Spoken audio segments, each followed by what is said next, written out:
네, 반갑습니다. 소개받은 백현주입니다. 지금 보시는 페이지는 기초 거점이 어떤 일을 해야 하는지 아르테가 정리한 내용입니다.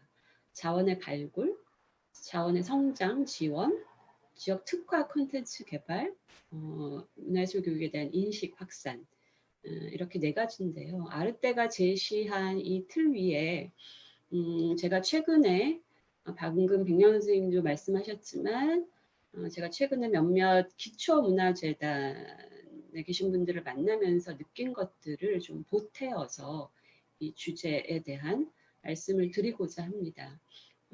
다만 제가 드리고자 하는 말씀은 뭐 엄청난 연구를 통해서 나온 것도 아니고 전국의 226개의 기초자치단체들 중에 아주 일부의 상황들을 보거나 들으면서 또는 협력하면서 음, 주요하다고 생각한 것들을 지극히 개인적으로 취한 것이고요. 더군다나 이 의뢰를 받은 며칠 사이에 뭔가 삘이 꽂힌 어떤 이야기나 키워드에 좀 집중했기 때문에 이것을 또 정답으로 여기셔서 이렇게 컨트롤 V 복사 붙여넣기를 하는 오류를 범하지는 않으시기 바랍니다. 최근에 뭐 문화 도시든 뭐 또 거점 구축, 문화예술 교육 거점 구축이든 이른바 문화 민주주의 혹은 문화 분권화와 관련된 그런 사업을 목전에 둔 기초 문화재단들이 굉장히 많습니다. 이러한 사업이 가지는 배경과 지향이 있는데 그것의 핵심은 크게는 두 가지라고 생각합니다. 하나는 행정이 단독으로 다시 말해서 재단이 혼자서 결정하고 진행해 온 일들을 행정 바깥과 그러니까 재단 바깥에 있는 민간이나 공공 혹은 나아가서는 문화예술계 바깥의 공공부문이나 민간 부분과 함께 하라는 것입니다. 그것은 궁극에는 문화 주권을 돌려주는 일이기도 하고 어, 행정이 사실은 이 복잡다단한 사회에서 그거를 전부 감당할 수 없으니까 제대로 하려면 혼자 하지 말고 다른 사람들의 힘을 생각을 빌리라는 측면이기도 합니다. 그리고 그렇게 일하는 시스템을 지역 내에서 만들어 버리라는 것이 주요한 메시지입니다. 이런 것들이 뭐 네트워크 형성이니 거버넌스니 협치니 이런 말들로 이제 설명이 되고 있는데요. 좀 답답했던 것이 어떤 것이냐면 이러한 개념들, 그러니까 뭐 네트워크니 거버넌스니 이런 것들이 등장한 배경과 목적이 있는데 그런 것에 대한 의미나 개념에 대한 이해 없이 마치 정답풀이처럼 이러한 개념들이 패턴화되고 따라하고 이런 식으로 이루어지고 있다는 것입니다. 그러한 경우가 특히 문화예술 교육 분야에서 두드러지게 나타나고 있는데 그 이유의 핵심은 문화예술 교육은 적어도 그동안 기초 재단에서의 패싱이 굉장히 많았기 때문이 아닌가 싶습니다. 여기 그림에서 보는 것과 같이 중앙에서 바로 지역의 단체나 시설에 사업을 내리거나 광역을 통해서 내리는 경우들이 좀 더 주도적이고 더 다수를 차지하고 기초재단을 통해서 지원 사업이 내려지거나 기초재단 자체적으로 사업을 하는 규모나 어, 양상은 굉장히 왜소했었기 때문이라고 생각합니다. 중앙에서 혹은 광역에서 많이 해왔기 때문에 기초재단 안에 별도의 팀을 둔다든가 인력을 구성할 필요도 없었고 따라서 기초 단위에서 재단은 특히 문화예술 교육의 주체라거나 혹은 주체를 관리 지원하는 지원 주체로서의 정체성 이나 사명감이 굉장히 희박했다라는 이야기이기도 할 것입니다. 거기에 이제 너무나 우리가 잘 알고 있는 담당 인력의 확보나 순환보직의 고질적인 문제까지 더해지면 기초재단이 이러한 지금 상황에 대한 인식이 본질적으로 깊이 있게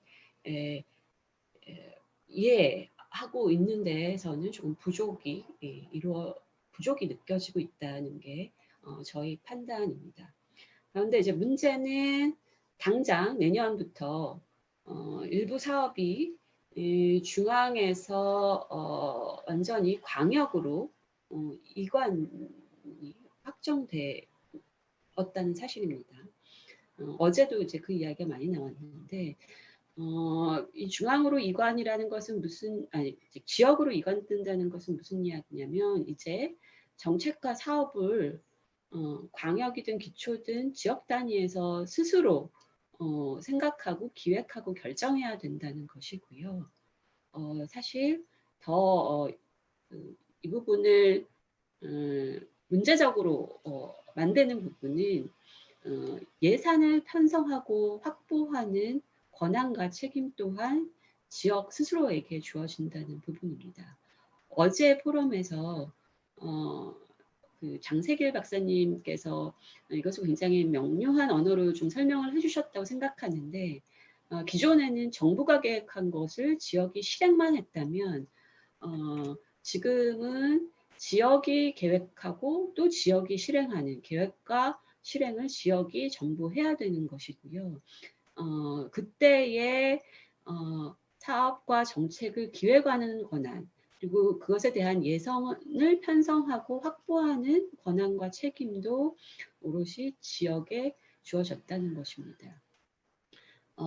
이 상황에서 아마 광역의 준비도나 입장의 정도와 기초의 상황은 굉장히 다를 것입니다. 아까도 말씀드렸던 것처럼 지역의 패싱 현상이 있어왔기 때문에 그리고 또 자체적으로 사업을 만들어지지 못했기 때문에 지역, 특히 기초의 여건과 역량은 어떤가 굉장히 의문이 드는 상황입니다. 정책과 사업을 결정할 수 있는 경험치나 문화예술 교육에 대한 이해도가 충분한가 또 자체 예산을 편성하고 확보할 수 있는 여건이나 공감대가 과연 있는가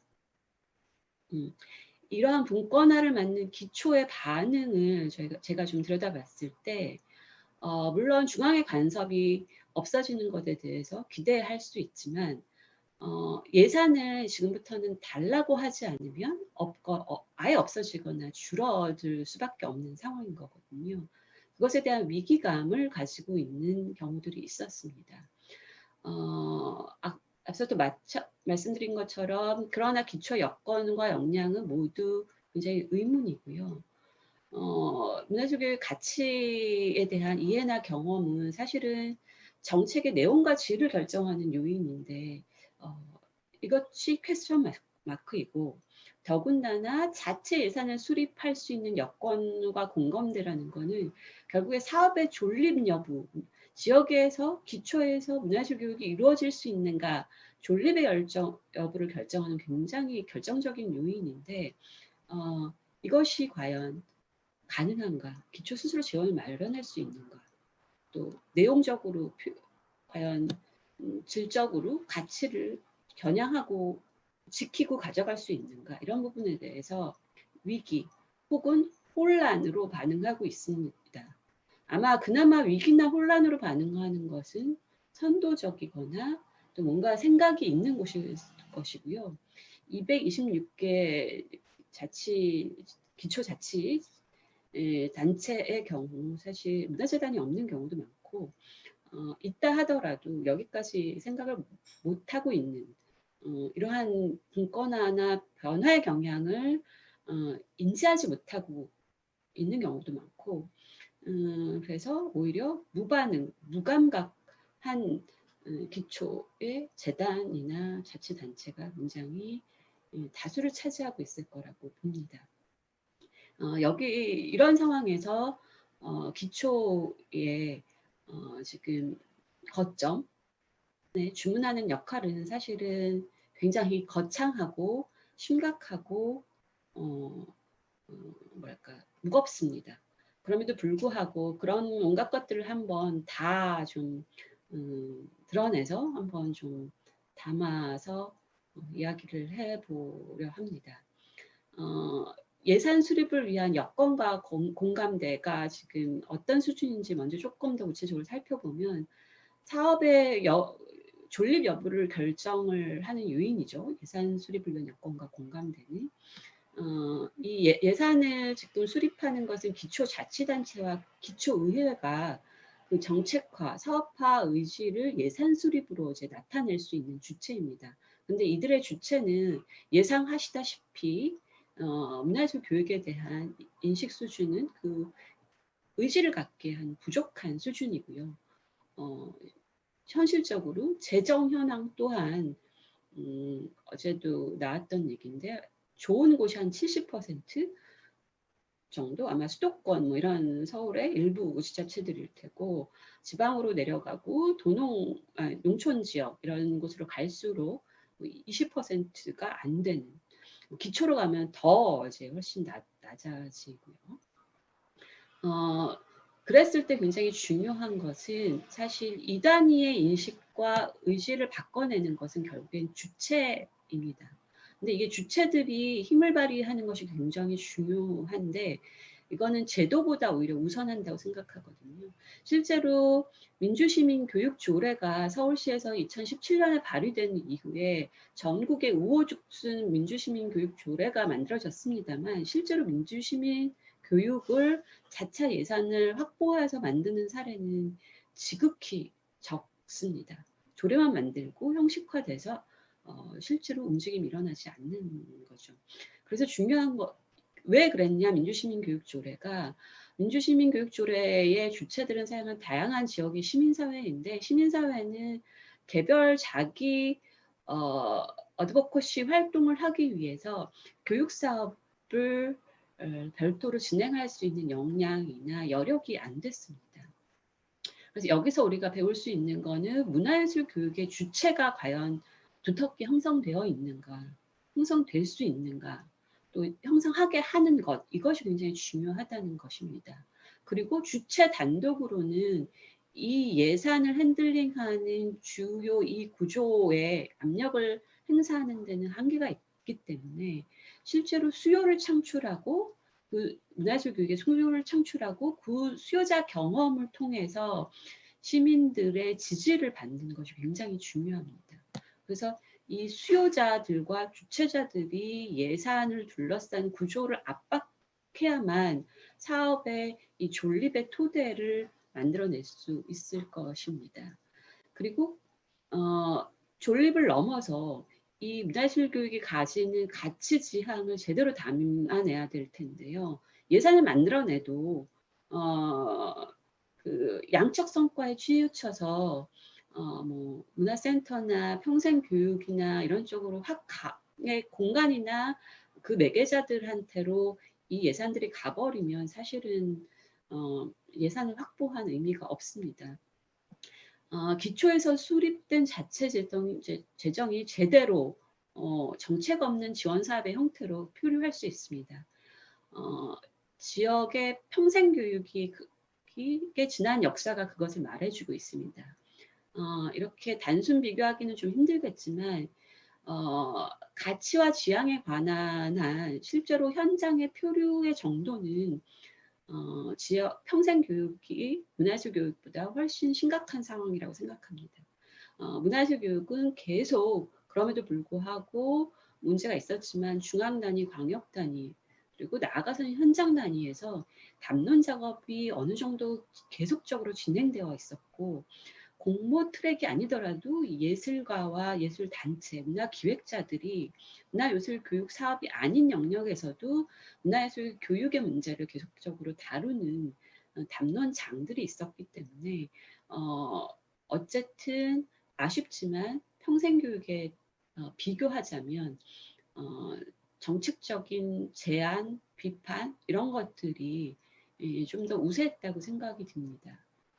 결국 밀도 있는 연구와 충분한 담론화 과정이 정책의 내용과 질을 굉장히 결정하는 중요한 그 필수 사항이라고 봤을 때 문화예술 교육의 주체들이 이제 연구에 중요한 포지션을 가져야 되고 여기에 굉장히 많은 에너지를 할애해야 되고 나아가서 이것을 수요처라든가 행정, 시민 등과 함께 나눌 수 있는 언어와 채널의 개발이 중요합니다. 담론장이 되게 중요한데 지금 이 담론장은 문화예술계의 언어로에 갇혀 있습니다. 그랬을 때는 힘이 확장하기가 힘든 거죠. 그리고 또한 굉장히 중요한 거는 현장에서 일어나고 있는 일들을 그 통찰력 있게 포착하고 기록하고 노하우로 공유해야 되는 것입니다. 굉장히 중요한 그런 일상들이 암묵지로 이제 전승될 수 있는 그런 기회들이 있는데 사실은 이것이 어떤 울타리 안에서 갇혀져서 굉장히 아쉬운 상황이기 때문에 이런 부분들이 확산하는 데에 기초 거점이 기여를 해야 될 것 같습니다. 그래서 좀 크게 이야기를 한다면 기초 단위는 사업의 존립 여부를 위해서 주체는 예술 활동의 차별성을 설명하거나 증명하고 수요자들은 시민 경험으로 문화예술 교육의 효과성을 증명하는 것을 기초 거점이 모아서 필요성이라는 공감대를 형성하면서 기초자치단체와 기초의회를 압박해서 예산을 수립하도록 해내는 역할을 해야 된다고 보고요. 그것을 조금 더 세부적으로 말씀드리면 여기 나오는 것처럼 한 3가지의 과제, 주체 형성, 수요 창출, 예산 확보 3가지의 과제로 설명을 드릴 수 있겠습니다. 자세한 내용은 시간 관계상 좀 말씀으로 따로 드리지는 않겠고요. 자료를 가름을 하고요. 여기서 우리가 중요하게 봐야 될 것은 주체와 수요의 창출 형성 과정에서 만들어진 이 사람들과 어떻게 연대하느냐 하는 것이고 그것을 행정, 관료, 전통적인 이들과 함께 엮으면서 거버넌스를 구축하는 것입니다. 이것이 곧 우리가 말하는 문화예술 교육의 생태계를 이끌어가는 원리가 되겠죠. 여기서 굉장히 중요한 것은 이 함께하고 있는 그 주체들과 상호 분투하고 존중하는 톤과 매너의 학습이라고 봅니다. 이것을 사실은 예술 진영, 예술계가 사실은 굉장히 이제까지 못해왔던 부분이라고 생각합니다. 다른 분야를 아까 백년 선생님도 말씀하셨지만 설득이 굉장히 중요한 상황이 되었잖아요. 굉장히 중요한 미덕, 키워드, 자질이 되고 있는 상황이기 때문에 내 이야기를 상호 분투 속에서 이것이 옳다고 주장하고 경쟁하고 분투해서 이것이 맞다는 그 설득력을 얻는 동시에 그것이 그래 너 잘났어 하는 빈정상함으로 되지 않아야 되고 신뢰를 구축하는 기반이 되려면 끊임없이 존중의 태도, 톤 앤 매너를 학습해야 됩니다. 그것은 어떻게 말하면 이제까지 문화예술 교육이 없었던 정치의 차원을 기초 거점은 가져야 되는 게 아닌가라는 생각이 듭니다. 그런 어떻게 보면 정치력이 필요한 것인데 그것은 어떤 면에서는 시민력이기도 하고 정치력이기도 하고 혹은 그것의 통합과 교차이기도 하다고 생각이 듭니다. 그리고 내용과 질을 결정하는 요인은 그 연구개발, 담론화, 그리고 실행의 섬세함이라고 볼 수 있겠고요. 이것은 결국에는 거점을 특화하는 목표를 향해 갈 거라고 생각을 하고, 이것은 현실의 토대 위에 분명히 서 있지만 문화예술 교육이 잘하는 상상과 재구성을 동원하지 않으면 불가능할 거라고 봅니다. 그래서 이 과제 1, 2, 3은 기초 거점의 필수적인 역할이라고 보고요. 과제 4, 5, 6은 어떻게 보면 선택 과제라서 거점마다 어떤 것을 좀 더 자기가 핵심 과제로 선정하느냐에 따라서 역할 분담이나 거점의 특화 부분이 좀 결정될 거라고 보고요. 이런 거버넌스 구축과 거점 특화를 통해서 사실은 제도 개선, 관련 조직의 혁신이라는 연대 목표도 겨냥할 수 있을 거라고 봅니다. 제가 말씀드린 이 어마어마하고 거대한 과제나 역할 혹은 사명은 사실 기초자치단체의 규모나 위치에 따라 좀 변화가 될 수 있을 것 같고요. 이거 1, 2, 3은 필수 과제라고 말씀드리긴 했지만 기초 거점이 존재하는 그 지역의 기초문화단의 존재나 역할 혹은 역량에 따라서 거점의 역할 안에서 이 필수 역할 안에서도 이것은 조금 조정될 여지가 있다고 봅니다. 그리고 우리가 흔히 알고 있었던 사업의 실행과 뭐 연구 개발, 이것은 기초 거점의 하나의 과제일 뿐 이것이 기초 거점의 전부로 오해되는 일은 이제는 더 이상 허용되지 않을 것입니다. 다시 좀 정리하자면 기초 단위의 핵심 목표는 문화예술 교육 사업이 기초 단위에서 실종되지 않도록 지속 가능한 협치 기반을 마련하는 것과 거점의 특화 역량을 개발하는 것, 그리고 그것을 토대로 연대 목표를 향해 한 걸음 한 걸음 너무 조바심 내지 않고 다가가는 것이라고 할 수 있겠습니다. 감사합니다.